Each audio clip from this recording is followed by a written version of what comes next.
On est tombé sur des rendements catastrophiques, une qualité très médiocre.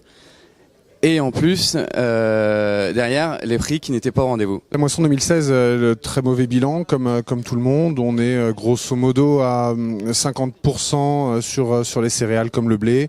On est à moins 25% sur les colzas et aussi une très mauvaise moisson en maïs.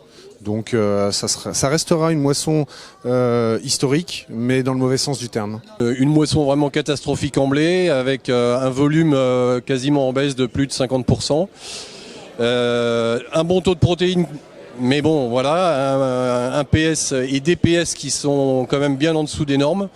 Très mauvaise moisson, c'est ma 52e moisson, et c'est la plus mauvaise de toutes. Et on n'a pas pu prévoir les incidents qu'on a eus.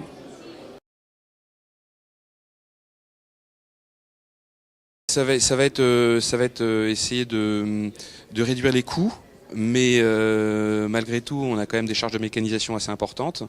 On ne peut pas faire l'impasse non plus sur certains coûts en termes de désherbage et en termes de fongicides qui permettent à eux seuls de garantir normalement une qualité et une quantité à la fin en moisson.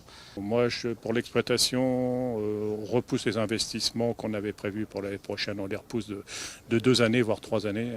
C'est l'avis de mon comptable du centre de gestion. Donc, on découvre également un autre métier qu'on connaissait pas trop, qui est vraiment cette fois-ci lié à la conduite d'exploitation, qui va être de faire de la trésorerie, du métier de comptable, de suivre de très près tous les coûts, des rendez-vous de plus en plus fréquents avec les banquiers, avec les partenaires, et voilà, on travaille vraiment sur l'aspect financier plus que jamais. Alors sur notre exploitation, forcément, ça remet en cause des investissements, donc on réduit un peu la voilure.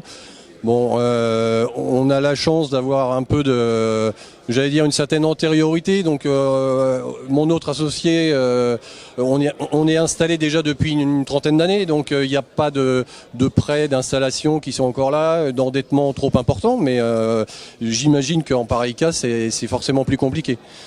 J'imagine qu'au sein de Val-France, il y a forcément des cas à suivre plus particulièrement et où il faut épauler forcément les agriculteurs en pareil cas. Ouais.